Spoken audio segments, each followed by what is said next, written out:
یہ دنیا جس میں ہم زندگی بسر کر رہے ہیں، معصوم سے پوچھا گیا مولا اس دنیا میں رہنے کے بعد بندہ چاہ کر بھی موت کے خوف کو ختم کیوں نہیں کر پاتا؟ یعنی لاکھ بندہ چاہے کہ یہ خوف ختم ہو جائے لیکن ختم ہی نہیں ہوتا۔ اچھا خاصا بندہ اچھے موڈ میں ہوتا ہے لیکن کسی نے موت کی بات چھیڑ دی تو لوگوں کے موڈ آف ہو جاتے ہیں، یہاں تک کہ بعض لوگوں نے کہا مولانا مجلسوں میں اتنا موت کا ذکر نہ کیا کریں، نا امیدی آ جاتی ہے۔ اسے غفلت کہتے ہیں۔ غفلت بندے کو خوش رکھتی ہے۔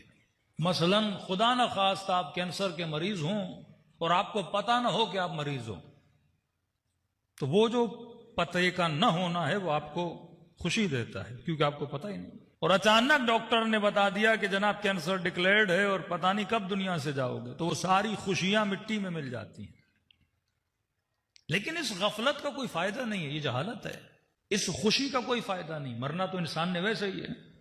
اب پتہ ہو موت آئے گی تو بہتر ہے یا پتہ نہ ہو بہتر ہے۔ کسی نے کہا کہ مولانا ہم جب نئے نئے گاڑی چلا رہے تھے تو گاڑی چلانا آتی نہیں تھی، اچانک سامنے سے ایک ٹرک آ گیا، اب سمجھ نہیں آ رہی کہ بریک کیسے لگانا ہے، گاڑی کو کنٹرول کیسے کرنا ہے۔ کہ نئے نئے ڈرائیور تھے تو ہم نے کیا کیا، آنکھیں بند کر دی اور ہینڈل سے ہاتھ چھڑوا دیے۔ اب اس نے جو آنکھیں بند کی تو یہ تھوڑا مطمئن ہو گیا۔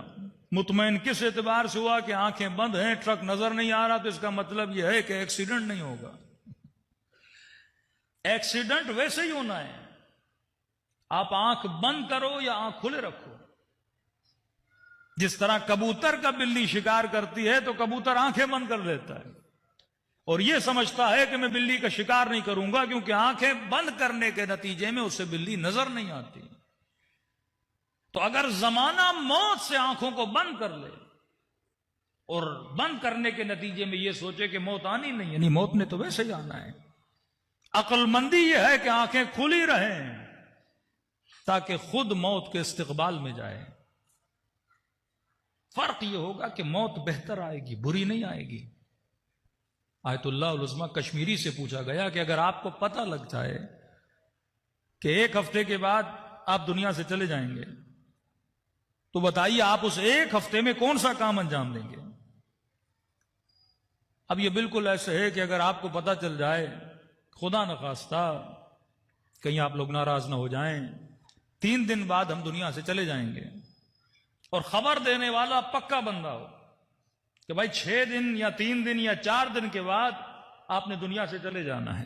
اب یقیناً آپ نے اپنے کل کے لیے کئی پلاننگز کی ہوں گی، کسی نے ہوٹل جانا ہے، کسی نے دوست سے ملنے جانا ہے، کسی نے بیوی کو شاپنگ پہ لے جانا ہے، کسی نے دوستوں کے ساتھ کرکٹ کھیلنے جانا ہے، کتنی ہماری پلاننگز ہوتی ہیں، کسی نے میچ دیکھنے جانا ہے، کسی نے کہاں جانا ہے، اور اچانک پتا چلا کہ آفٹر 3 days آپ دنیا سے چلے جائیں گے۔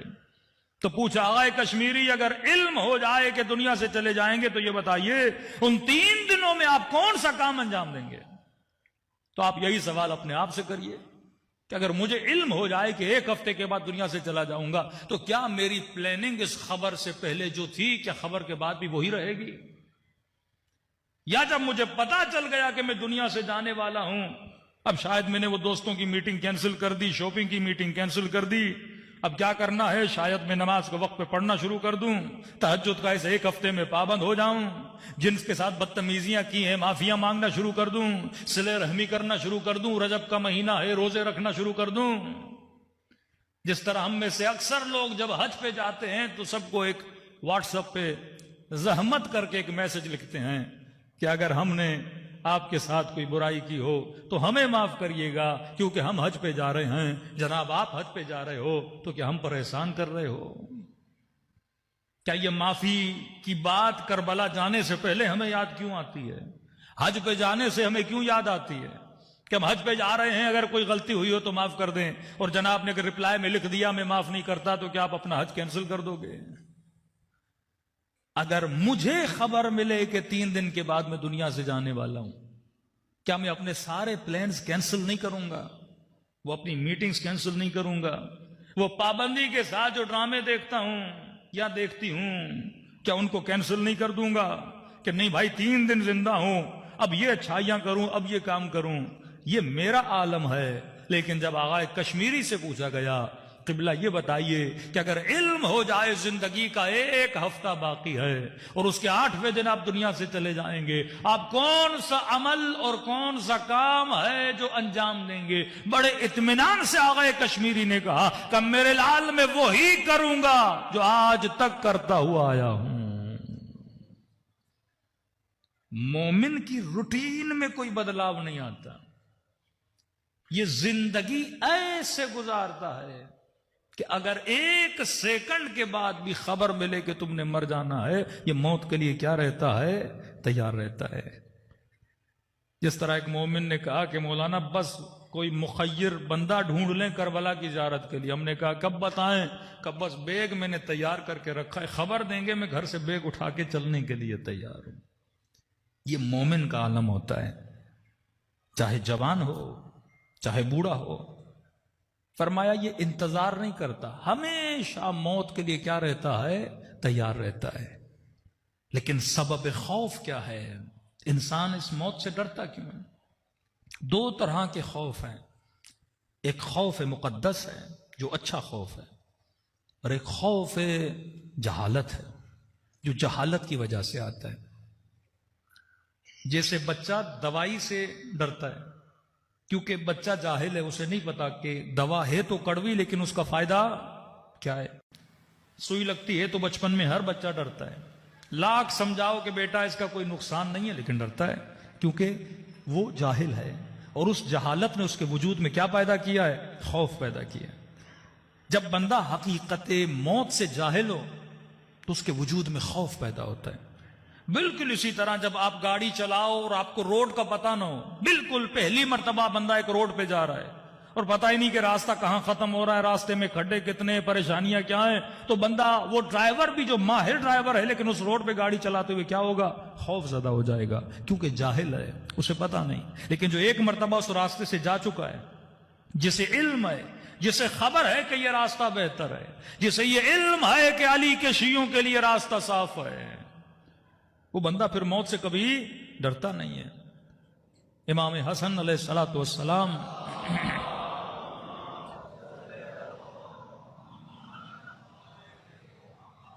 اپنے ایک چاہنے والے کے سرانے پر گئے. جوان تھا، سکرات کا وقت تھا، لیکن امام نے کیا دیکھا؟ پورا وجود اس کا کانپ رہا ہے اور کہہ رہا ہے حسن ابن علی مجھے موت سے خوف آ رہا ہے، حسن ابن علی مجھے موت سے. اب امام سرانے ہے لیکن بندہ موت سے ڈر رہا ہے کہ مولا اس موت سے بڑا خوف آ رہا ہے. اب امام کو پتا تھا اس کے اندر ایک جہالت ہے، جس جہالت کی وجہ سے یہ جوان موت سے خوف زدہ ہے. امام نے اسے سمجھانے کی کوشش کی. امام نے کہا یہ بتا، اگر تیرے بدن پر زخم ہو، تیرے بدن پر گندگی ہو اور ان زخموں نے تیرے وجود کو ایک تکلیف میں جکڑ دیا ہو اور تجھے پتا چلے ایک حمام ہے، ایک بات ہے جہاں نہانے کے بعد یہ ساری تکلیفیں ختم ہو جائیں گی، جہاں نہانے کے بعد بدن کی گندگیاں اتر جائیں گی، جہاں نہانے کے بعد ان سارے زخموں میں شفا آ جائے گی، تو امام نے کہا اس بات میں نہانے سے ڈرو گے یا شوق و اشتیاق کے ساتھ جاؤ گے نہانے کے لیے؟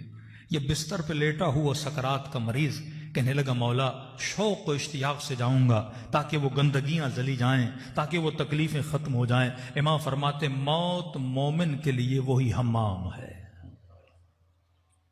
جیسے وجود کو موت آتی ہے وہ ساری رنجشیں اور تکلیفیں کیا ہو جاتی ہیں؟ ختم ہو جاتی ہیں. کہ مولا اس خوف کو ختم کیسے کریں؟ کہ ایک تو اپنے وجود میں معرفت پیدا کرو کہ واقعاً یہاں کے جانے کے بعد کی زندگی ایک کامل زندگی ہے. آیت اللہ العظمہ طباطبائی جب بھی درس دیتے تھے بار بار اپنے شاگردوں کو ایک جملہ بولتے تھے، فرماتے تھے اے میرے شاگردو ابدیت تمہارا انتظار کر رہی ہے. یہ سراپ امام زمانہ کا انتظار کر رہے ہیں، کہتے تھے ابدیت تمہارا انتظار کر رہی ہے. یہ جو زندگی ہے نا، لفظ زندگی جو ہم جی رہے ہیں، تو ہمارے ذہنوں میں تصور یہ ہے کہ زندگی 60-70 سال کی زندگی ہے، لیکن فرمایا یہ 60-70 سال معصوم کی روایت کے مطابق ہماری زندگیوں میں سے آنکھ جھپکنے کے برابر بھی نہیں ہے. یعنی وہ جو ابدی زندگی ہے اس زندگی کا ایک آنکھ جھپکنے کا